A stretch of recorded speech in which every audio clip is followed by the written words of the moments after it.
Hello everyone, this is AJ and welcome back to the channel. Welcome to a new comic book movies retro reviews episode. Today I'm going to be taking a look at another film from the past, from before the MCU, before the DCEU. I'm going to be taking a look at the Teenage Mutant Ninja Turtles. So let's get into it.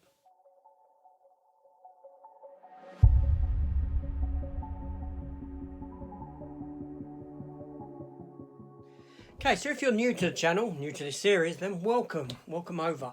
A little while ago, I had this idea to revisit and review and take a look at those films that came before the big comic book movies that we've got today, before the MCU, before the DCEU, or whatever that may be called now, I don't know. I thought I'd go back and look at those forgotten comic book movies, those comic book movies where, from a time where Hollywood didn't take comic book movies seriously, when no one really wanted to star in them, and they were a joke. So that brought me to this series, like I said. So if that's your sort of thing, then why not come over, join proceedings, hit the subscribe button, join the channel, leave me a comment down below, all that sort of thing, and we're well away. Now, full disclosure, I'm not feeling pretty good. About an hour ago, I'd done the one chip challenge, which I'd done as my 1K subscriber special. So you can go and check that out, but that's some way back in June, and this is now August for this video. So it shows you how far ahead I get with these videos. But yeah, I'm not feeling too great. I won't be surprised if I'm going to be sick in a little while. But anyway, that's the stupidness that I get into. So let's talk about the Teenage Mutant Ninja Turtles, shall we? So, in 1984, Kevin Eastman and Peter Laird, two comic book creators, came up with this idea to have these turtles, Teenage Mutant Ninja Turtles. It was published under Mirage Studios. That was their own studio house, so to speak, their own comic house. And to this day, the Turtles are still going strong. In 1987, we got a TV series for the characters, and since then they have been prominent within TV. We obviously got the film series, which lasted for 3 films. Then came the reboot after that, which has lasted for 2 films. And there's been animated features in between. There's been a TMNT titled animated movie. There's even been a film where the Teenage Mutant Ninja Turtles met up with the Batman, which was based on a comic book from a few years ago. Now, the Turtles have been through different publishers, not just Mirage, who created it. It's been under IDW, among other comic book companies who've licensed the product. But yeah, so it stayed strong. It has stayed strong. So in 1990, the decision was made to make a Teenage Mutant Ninja Turtle movie. This film came at us here in the UK. It was released on November the 3rd of 1990 with a PG rating and a 93-minute runtime with a budget of $13.5 million, and went on to gross nearly $203 million at the worldwide box office. 133 of that coming from the States alone. So this film was a massive hit at the time, especially for an independent movie. Now, Judith Hoag was cast in the role of April O'Neil. She has been seen in many a TV project. She pretty much guest stars in any TV show that you could name. That's all she seems to really have done, although she did have a part in the movie Armageddon from 1998. The film also stars Elias Kokas as Casey Jones. Now, this guy here, he always reminds me of Robert De Niro. Something Robert De Niro about this fellow whenever I see him. And the face you might recognise, he's been in quite a bit of stuff.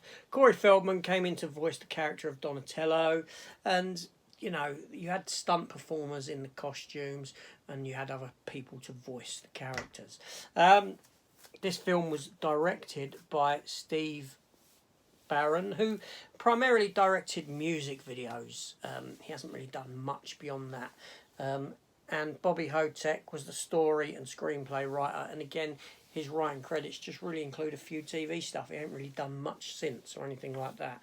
So I thought to myself, you know, I'm going to sit down and I'm going to watch this film. Now, I remember when this film came out, I didn't go cinema to see it. Now, me personally, I was in 1984, was it when these came out? 1987 when these came to TV. I was 11 years old. I'd started in secondary school, and at that point I was too old for this kind of cartoon.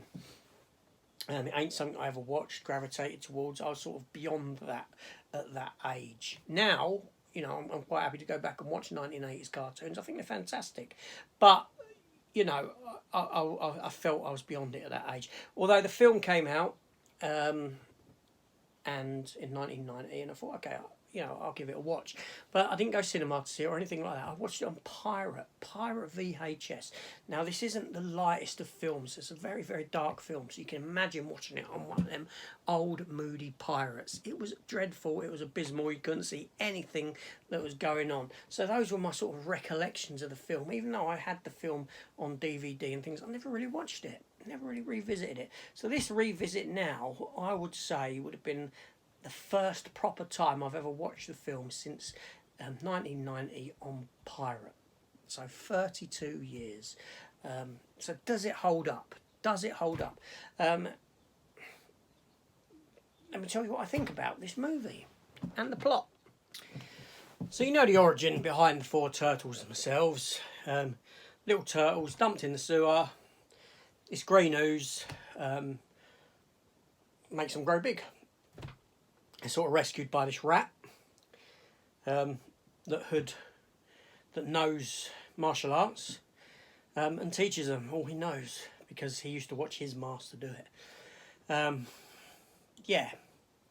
Now we have it, and they live in the sewers under New York City, and they eat pizza and do what teenagers do: skateboard, music, cinema, things like that. Yeah, sounds ridiculous, doesn't it? It really does, but you know, wow, does it work for a kids program and kids film? Anyway, so this crime wave is making its way over New York City. Yeah, the Foot Clan are there, and they're up to no good. They've taken all these youngsters in under their wing, and the youngsters are going out and stealing from them. Yeah, they're pickpocketing people and stealing electronics. That's pretty much about as far as the crime wave goes. They're stealing stuff. The Foot Clan, the Ninja Foot Clan, who are a clan of thieves, are thieving electronics. Even to the point that they thieve the electronics of an old lady. This old crappy TV that she sat watching on a balcony. She turns around and it's been stolen. And you're thinking, hold on a minute, they need to steal this sort of stuff, these old TVs. But then you come to realise later on when there's a news report and you've got Shredder, the primary villain, watching TV. He's got about 100 screens in front of him, all with the news on. Some are just fuzzy screens, do you know what I mean? But he throws a knife at one and you're thinking, this is why you need all them old TVs. I get it now. So this crime spree is just, you know what I mean? People are being robbed left, right and centre.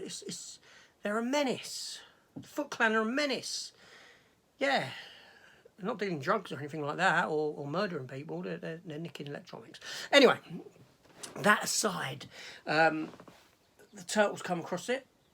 April O'Neil comes across it. In the process of coming across it, she comes across the turtles. She meets up with the turtle. She's scared at first, but then she falls for them. In a sense, she likes them. She's friends with them. They come to meet Casey Jones, Robert De Niro, young Robert De Niro looking fella, who wears a hockey mask and uses a plethora of sporting goods to attack people. Yes, that's about it. One of the turtles gets injured. The others are moping around. Turtle comes back, they're happy. They take on the Foot Clan. There's a young boy who's involved, who's the son of April O'Neil's boss, and stuff happens. Yeah, that's about it. That's about it for the film, yeah. Believe you me. That sounds me being overly critical. It's not. It's not, because, you know, I sat down, I watched this film, and do you know what? It's not a bad movie. I enjoyed it. You know, it is a very dark film. It isn't very colourful. It is shrouded in a lot of darkness. turtles, they look fabulous. They were created by Jim Henson and Jim Henson's Creature Shop. They created these full-on costumes, animatronic heads, and they look fantastic. They really look good. They look like the turtles come to life. You know, every moment that they're on screen, I'm amazed. I'm in awe at them. They look really, really good, albeit rubbery, but they look good. And it's quite amazing how much of a performance you can get out of a fella in one of these rubber suits. You know, a lot of emotion was conveyed by the turtles in happiness, in sadness, in dismay. You got all that. It was very good. For 93 minutes, this isn't a very long film. Doesn't overstay its welcome. And the 93 minutes do fly by quite well. Judith Hoag, she is very good as April O'Neil. I do like her April O'Neil performance. And it was a shame she didn't resume the role for any sequels, which we'll come on to. But yeah, no, it's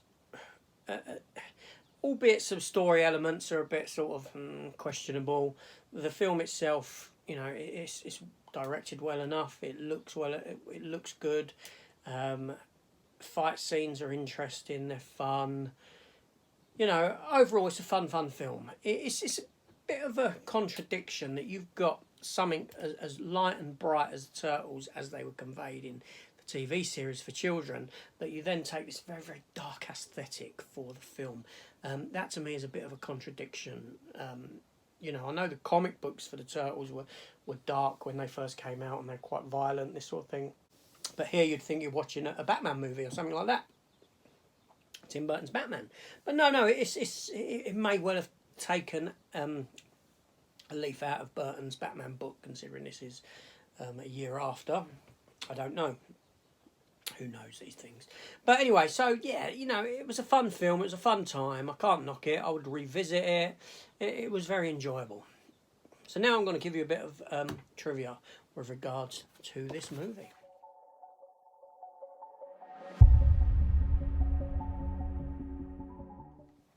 Okay. Let's begin. Okay. This film was actually the highest grossing independent film at the time, and it maintained that win until the release of the Blair Witch Project, which then stole its crown. Now, like I said, Judith Hoag, who played April O'Neil, she didn't return to any of the sequels for the film or was cast again. Now, reason being is that she would do a lot of complaining about the 6-day shooting week, and she wasn't happy with the violence within the film. I mean, when you have a look at her filmography, you could tell that she's obviously someone who doesn't really like to work too much, in that she's got a lot of roles under her belt, but they are one and done roles within TV series. One episode here, one episode there, this sort of thing. Now, this was actually the last theatrical release in which Jim Henson was involved. Sadly, he passed away about a month and a half after this film had its theatrical release. The Foot Clan within this film, it's actually a parody of The Hand from the Daredevil comics. Yes, in the Daredevil comics you have the ninja clan called The Hand, and in this you have the ninja clan called The Foot. And that's where the origin of the name The Foot came from the Daredevil comics. There is a small bit part of one of the children within the film, the sort of head. He's like a lead child within it. Not the main child, but the gang of children, the sort of leader one of them. It's actually played by Sam Rockwell, a very young Sam Rockwell, who you'd know would go on to be in films like Moon, Iron Man 3, a wealth of films Sam Rockwell starred in. He's a fantastic actor. And also, between the years of 1988 and 1992, $1.1 billion was made in the US alone on toy sales for the Teenage Mutant Ninja Turtles. That's huge. Huge licensing.